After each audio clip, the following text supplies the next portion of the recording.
Hi, I'm Rawdawg Rory, rocking the foo again on Friday, and I'm on week 5 of my P90X challenge.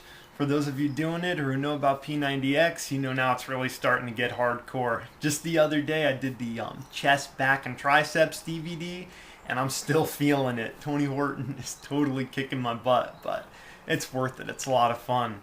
And speaking of fun, I've been doing a lot of cool stuff with meetup.com lately.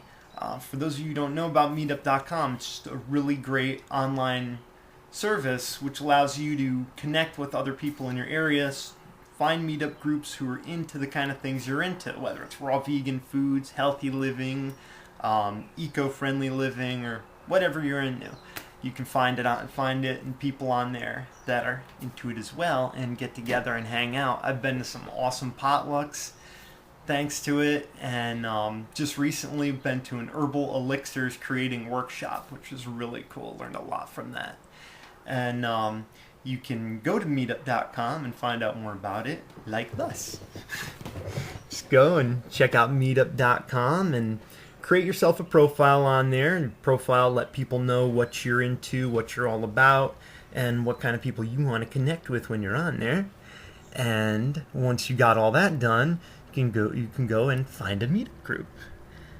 And of course, I'm gonna look for some raw food meetup groups within 25 miles of my area.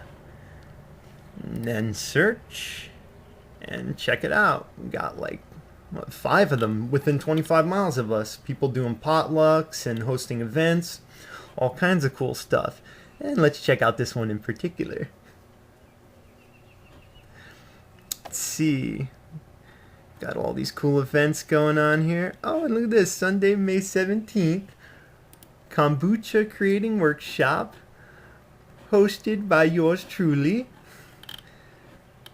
And so I want to RSVP for this, and this is how you would RSVP for any of these meetups. And you want to click yes, no, or maybe, and however many guests you're bringing. And then RSVP. So of course I'll be there.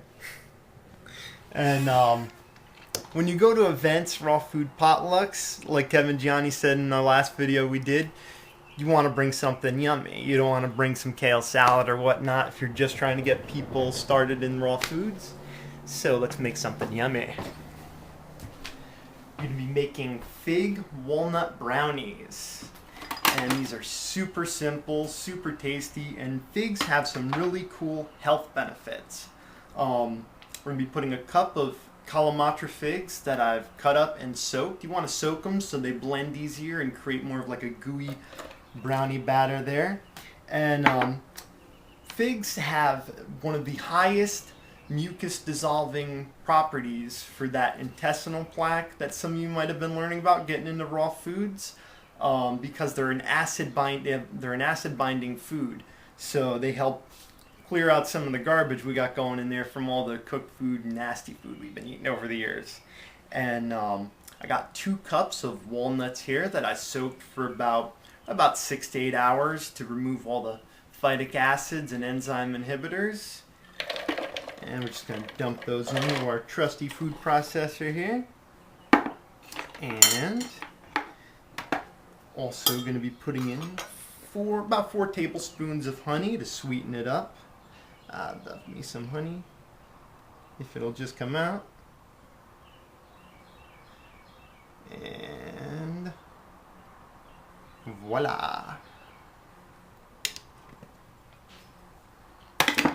And now, can't have good raw brownies without some good raw chocolate. So we're going to throw in 4 tablespoons of this lovely stuff. Bad boy in there.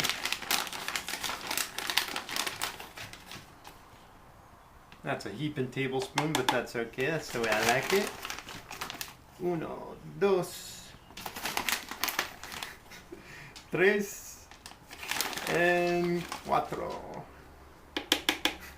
And we got a guest dog on the show today. There's Munson, everybody. And to complement the chocolate, we want to put a little vanilla in there. And I like to use fresh vanilla bean pods, but you could totally use extract. It'll still be good and tasty. And just want to open this guy up here. It's being a little stubborn. But what you want to do when you're doing a food processed recipe that requires vanilla beans, you definitely want to scrape them out because your food processor might not get all this pod here. And you'd be left with some extra chunks in there. Oops. And don't throw these things away though, because I've learned this little trick from my buddy Glenn. Take these, drop them in your water, and you've got some awesome flavored water. Kind of like flat cream soda without the sweetener, but it's good, trust me. And to accentuate the flavors of the chocolate, just a teeny bit of salt. Just a teeny little bit there. And now we process.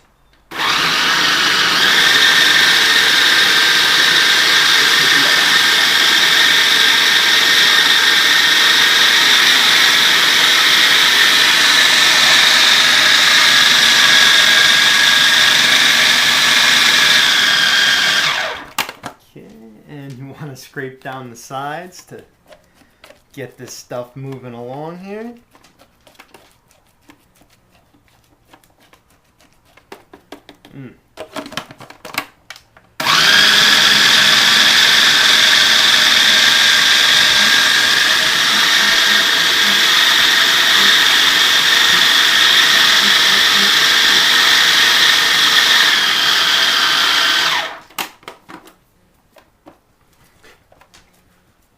This actually could take quite a while, so just to demonstrate what you would do if this were to be done right now, which this looks pretty good to me. Let's taste some.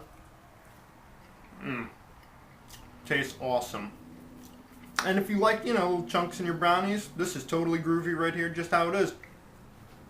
And just roll it into a bowl like thus, and you can dehydrate these to warm them up and firm them up a little bit more, but they're just as good if you want to store them in your fridge or freezer.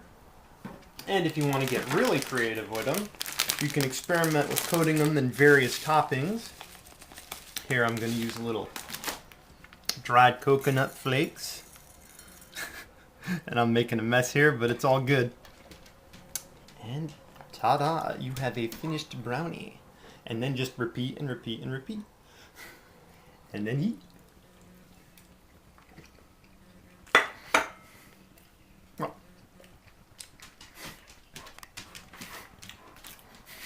Thanks for watching, everybody. See you next Friday.